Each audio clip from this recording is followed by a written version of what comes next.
Inequalities Resource Hub, a program that brings together evidence and tools to support policymakers, researchers, and practitioners in advancing gender inequalities worldwide.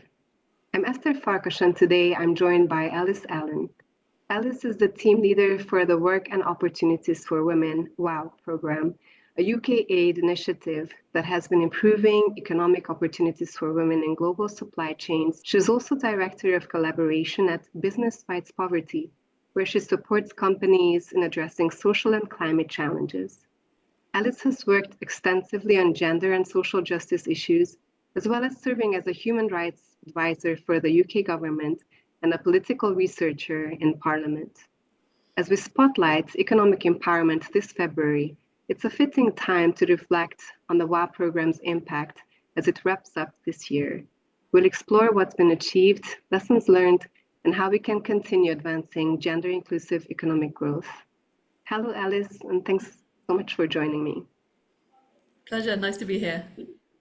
Can you tell us a bit about the WOW program and its aims? Absolutely, thanks so much. Well, absolutely, as you said, WOW was set up back in 2018, but it was very much in the wake of what was then known as the UN High-Level Panel on Women's Economic Empowerment, where the world had kind of come together to really try and identify what the key drivers of women's economic empowerment were. And then the UK government decided they wanted to establish a programme around this agenda. So it was very much about supporting women in global supply chains, trying to increase access and control over resources, economic resources. It had a particular focus on working with UK companies to try and achieve this. And it also, though, had a number of other components that sometimes maybe are less known about. So one was that it had a really strong research function that specifically was trying to look at how to build the knowledge and data around where women work in supply chains, which I want to come back to later because we had a really exciting outcome on that front. But it also had a research or help desk function, so to help improve the knowledge and capability of UK civil servants to develop women's economic empowerment programmes. And it also had a component working with civil society. So I had three great partners. WeGo, obviously about working with women organising in the informal economy, Sewa, who work as Women's Self-Help Association in India, and as it now is known, Equimundo, but then was known as Promundo, the organisation doing great work to engage men and boys in women's equality. WOW was always quite a small programme, although it sounds probably still quite a lot to a lot of people. It was £10 million over 7 years. Also during the lifetime of the WOW programme, we had obviously the COVID pandemic and we had significant aid cuts in the UK. So many of the initial work that was done on establishing big partnerships with different companies and NGOs all had to be closed in the middle of the programme. Nonetheless, despite the challenges, we've produced some really world-class research for practitioners over that time, and we've managed to establish pilot projects and initiatives with about 15 different companies. So all was not lost. Fantastic, and it's really it sounds like a really all-encompassing program. I'm really interested in the gender-inclusive climate action element of it that has been a key focus for WOW. Can you explain what this means in practice and how it supports women? Yeah, lovely. So in the last 3 years or so of the WOW programme, we took a kind of strategic decision to really pivot towards this nexus between gender equality and climate change. Partly because at one point during that time, the UK, remember, was the host of COP26 in Glasgow. So absolutely everything had to be slightly more seen through the climate lens, as it should and needs to be.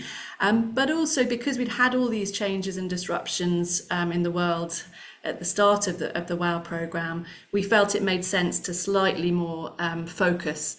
And what it really means and what it looked like is obviously women are disproportionately impacted by climate change, but they are also absolutely essential in terms of overcoming and finding solutions to climate challenges. So whether you're a smallholder farmer operating in a tea or coffee or cut flour supply chain that is witnessing yields decreasing, complex and difficult weather pattern changes, you are at the brunt of feeling the climate impact. Similarly, women working in the garment sector, sitting in overheating factories year on year, they are feeling and bearing the brunt of the climate changes that we're experiencing. But also, so because of these things were happening in reality, climate change is such a challenge to global supply chains, that we also found a huge appetite from companies that wanted to look more closely at where the challenges, but also economic opportunities might be, to make sure women are part of this transition to a low carbon economy. And what that looked like in practice for WOW has included things such as working with Waitrose to see how we can, in their cut flour and horticulture supply chains in Kenya, really ensure that women smallholders are benefiting from the knowledge and skills around climate smart agriculture, but crucially also that we're trying to ensure that they are receiving economic benefits of that. So training more of the smallholders to become village-based extension, essentially officers, village-based agents that are able to sell more drought-resistant seed to other farmers, that are able to find opportunities to sell alternative sources of fuel or cook stoves. So really trying to find, as I say, opportunities where the climate and the gender inequality meet, and really with the overall goal of trying to ensure that women aren't left behind in this transition to a low carbon economy. Thank you. And one of WOW's pillars is empowering women through skills training and job creation. Could you walk us through a project that has helped women move into traditionally male-dominated industries and share some of the challenges and successes of that? Yeah. So skills training was a really key part of some of WOW's earlier work. So we had I think one of the first partnerships back in the day was with Marks and Spencer's, so the clothing and retail company in the UK. And that was specifically looking at how to improve women's leadership in the garment sector in Southeast Asia. So it's not a traditionally male-dominated sector. Obviously, usually over 50% of the workforce in factories are women. However, men do dominate the supervisory and the management roles, as is often the case in many sectors. So what WOW sought to do in that situation was really try and bring together both the existing management and the women workers themselves to better understand why it could be a positive thing that more women were able to progress into those sorts of roles. And I think the challenges we always find are twofold. Sometimes women, because of patriarchal norms, don't think that they are or should be pushing to be in those sorts of senior roles. And obviously sometimes there's resistance from the management themselves for changes to enabling more women to participate. So training works when you can bring together those two levels in a safe space to really explore gender norms and attitudes and behaviours. But I think the other thing we all know is that training is only ever one part of what is a much bigger jigsaw. And it really helped us focus and think more sort of intently throughout the rest of WOW that we have to look at issues around reducing the disproportionate impact and burden of unpaid care and work for women. We had to look at things like GB in the workplace because they're such a barrier to women's progression in the workplace, and we had to look at the sort of also structural challenges of weak economies, poor infrastructure, low literacy levels, wage disparities, if we're to have a much more holistic response to addressing women's economic empowerment. So training goes part of the way, really important for breaking down some of the social norms and barriers, but we need a lot more to achieve kind of consistent change for women. And also, just as a footnote, I find this term sort of male-dominated industries an interesting one, because I think, as we all know, even if a sector might be traditionally male-dominated, it's usually very much underpinned by or enabled by the work that women are doing throughout the world, supporting that. So there's a fantastic book, if you've come across it, I think it's by an author, Katrine Marsal, who wrote the book Who Cooked Adam Smith's Dinner? Which just highlights this point that while there was a kind of economic thinker setting out his views on sort of the markets and how it worked. He was only able to do that because his mum was providing his home, his food, his cooking while he worked. So I think, it's just that women's roles are undervalued, are unrecognised, are often invisible, but they are enabling all of those male-dominated industries as well. Thank you. I should check out that book. Sounds very interesting. A moment ago, you mentioned unpaid care work, and WOW has explored how unpaid care work and exploitative working conditions can increase risks of modern slavery. I wonder, could you share examples of how you've empowered women and how that has helped address some of these challenges? Absolutely, yes.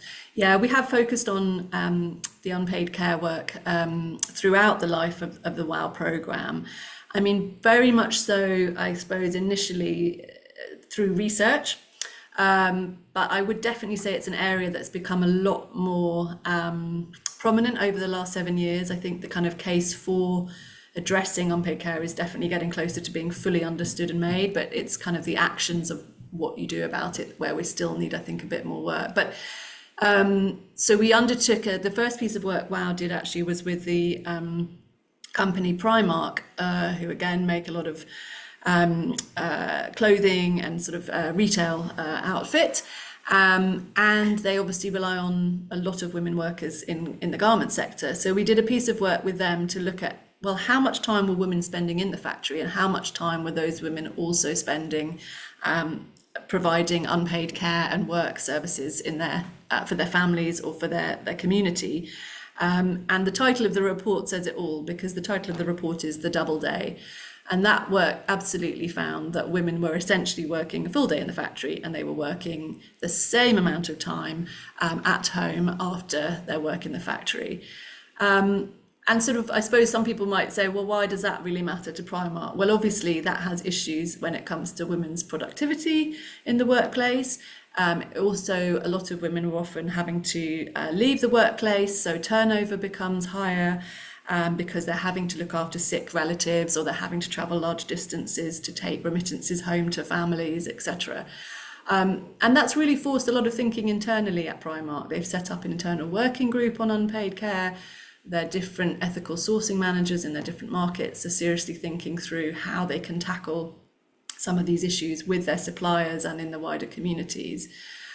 So they get it, but I think often companies and others are still struggling in terms of what to do about it beyond thinking about, for example, childcare centres. But we all know unpaid care is about more than necessarily childcare. So lots more to be done, I think, on supporting people, suppliers, companies, in supply chains to work out how to take action.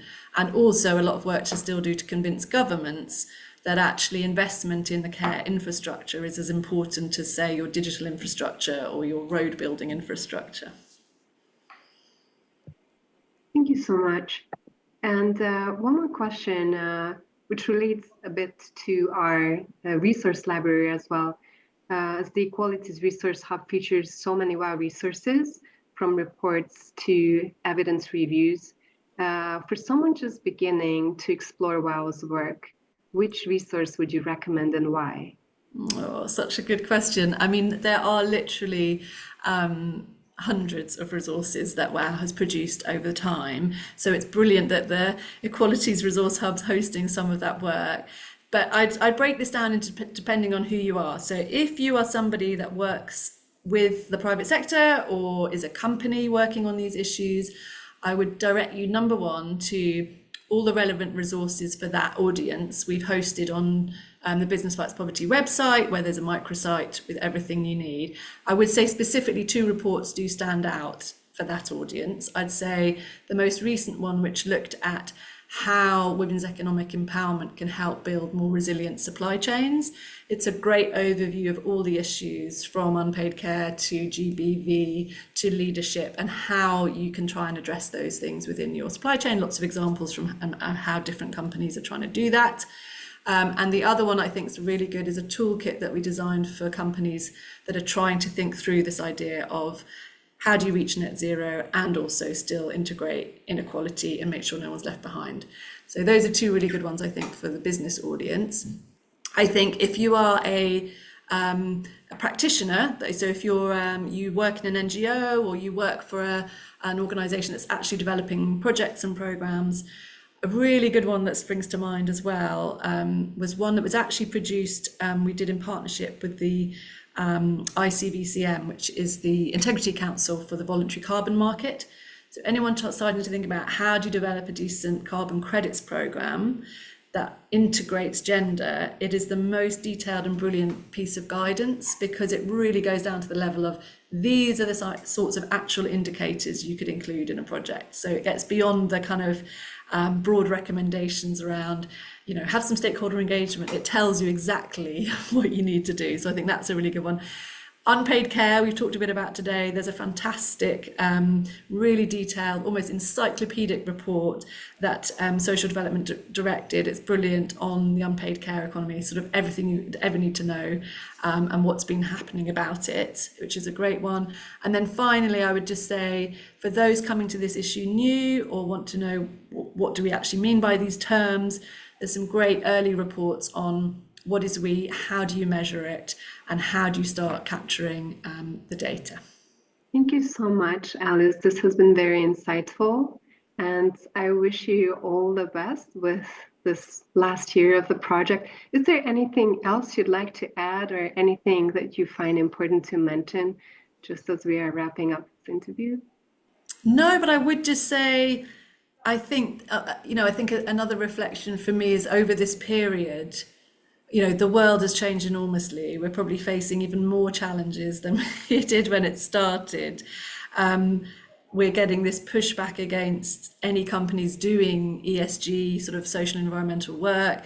We've obviously got a pushback in the when it comes to gender or to sort of civil society space. So in some ways, it feels like the operating environment is so much harder.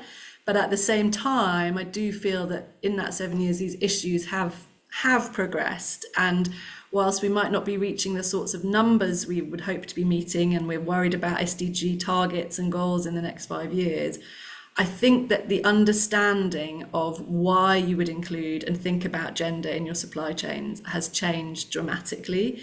And one of the best outcomes I think we had in the WOW programme was a piece of work that was done at the very beginning, which was about ensuring that when it was basically working with an auditing company, SEDEX, who helped lots of different companies undertake audits of their suppliers, and ensuring that we included gender indicators into that audit process means that now 80,000 or so companies that are using SEDEX, are using them as auditors, are receiving sex disaggregated data and information about women in their supply chains. And that is a significant step change. No one can any longer say, oh, we don't know how many women we have in our supply chain, or where they quite are, or what roles they have. So I think finding those sorts of targeted interventions that lots of companies have to use and buy is the way forward. And we've just got to keep strong in these difficult times and keep chipping away, because despite all the noise and the politics, I really do believe things are changing. Thank you so much. It's been lovely speaking with you. Thank you, Alan. Pleasure.